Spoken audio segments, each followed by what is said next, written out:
Now, well, if you're a long-time listener to Kiwi, you'll probably be quite familiar with the story of Andrew Fagan, mainly also because Andrew, of course, was a host here on Kiwi and was the music director for many, many years as well. But, of course, he was also intrepid sailor, went down to the Auckland Islands in his little boat called Swirly World, and then back again. A very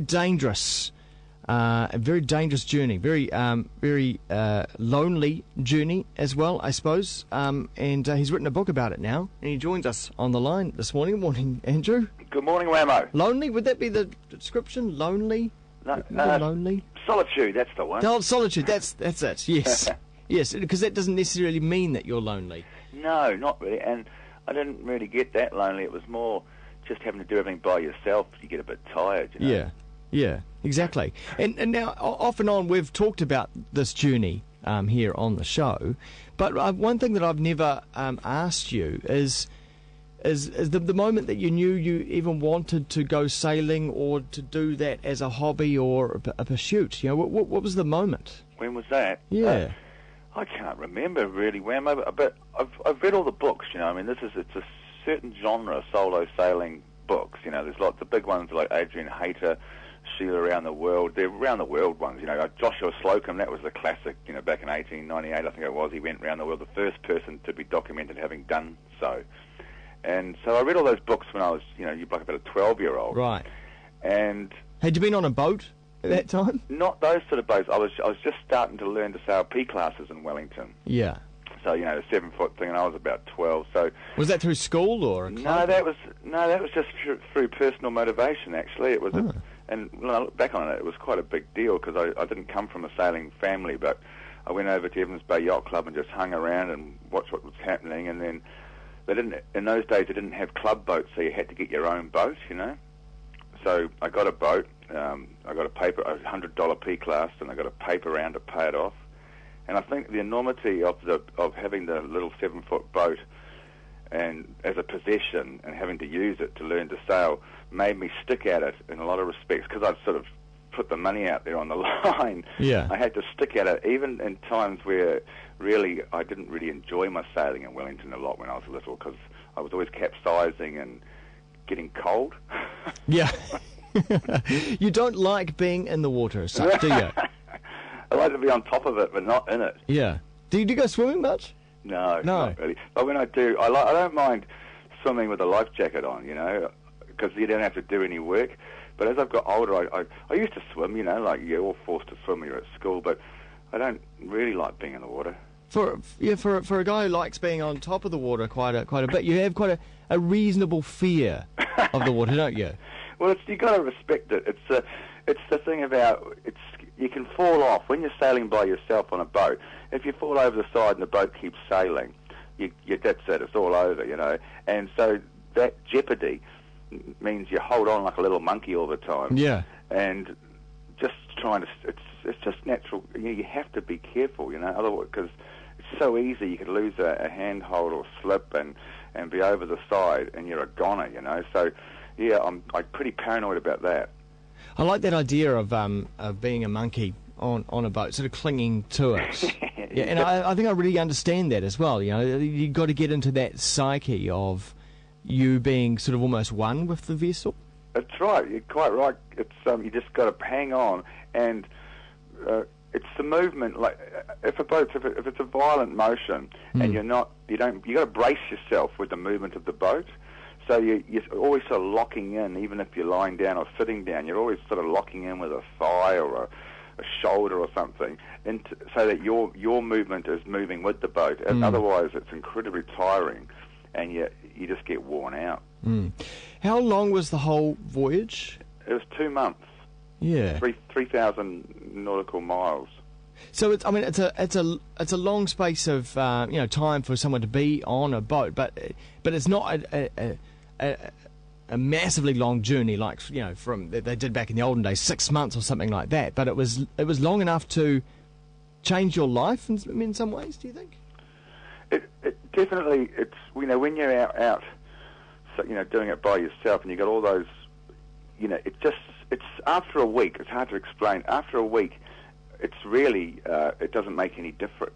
I find I lose sense of time, and it just becomes day after night after, and it just goes on. And so the time, your normal awareness of a working week or whatever when you're on land doesn't apply anymore, because also you're always catnapping. So you're sort of, night and day, 24/7, you're always there, sort of paying attention to what's going on. Yeah. So, and I always find that after about a week, it could be 2 weeks, or just, you lose sight of how many days you've actually been out there. But no, that's the thing. You've got to take your hat off to those people that did those from England to, Australia or New Zealand. They were like 8 or 9 month trips, Yeah. That's been out at sea for a long time, and also with bad food, whereas I had enough provisions and enough water and I had to, restock and stuff and keep my water bottles filled at different places where I stopped. But, I did stop at different places on the way too, so that made it easier.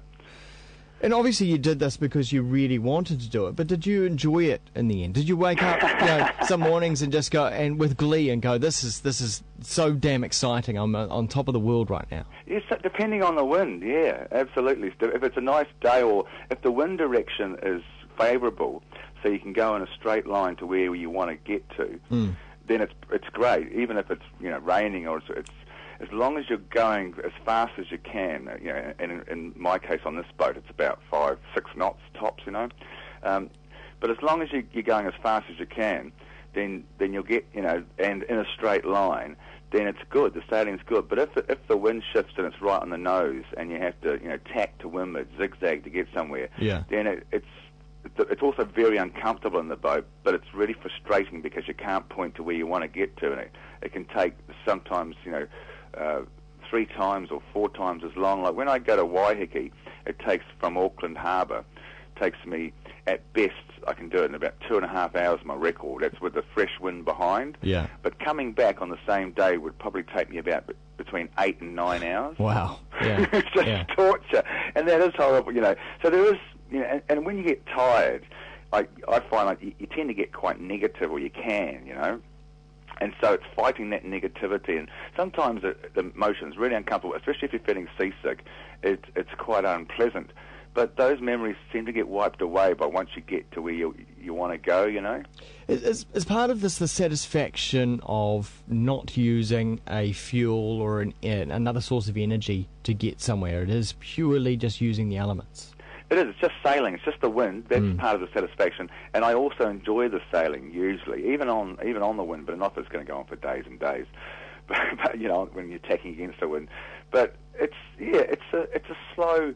It's like a slow release pleasure. It's a strange one. It's just hour by hour. A lot of it you just sit there and you're sailing. Or I also enjoy just being inside when the boat's steering itself, and you're listening to the water rushing past, and it's like a bit of a womb reconstruction, I reckon, in a lot of respects. Yeah. It must be, that motion. Yeah. If the motion's favourable, even if there's a lot going on, you tend to feel quite secure in there. Even without a pilot on top. Yeah, because what I've got is like a wind vane, right, which I adjust. You've seen it, and you point it at the wind, and then you lock it in, and if the boat goes off course, the wind vane shifts, and it affects a little trim tab on the aft edge of the rudder and brings the boat back on course relative to the wind direction. Right. And that's, I would say, when I sailed around New Zealand, that did all the work for about 70% of the time. Wow. Okay. Yeah. Really. Yeah. Because you need time off, right? Yeah. Well, you got it. That's the other thing. That's the trick is conserving your energy and being able to do the things that are difficult. But it's usually the other punctuation marks. If you can keep the boat sailing, it's only now and then that you have to pull up more sail or put a reef in, or do those kind of things. Yeah, and you've written a lot about the Auckland Islands in the book, and I recommend people should read it. And we've talked about the Auckland Islands also on the show before, and what a special place that is for you. Did you always know that you were going to write a book about the experience afterwards? Was that always in your mind? It was really, but I was too busy to do it. When I came back, I was still working at Kiwi FM, and just getting the login. Wammo. Yeah. quite time consuming.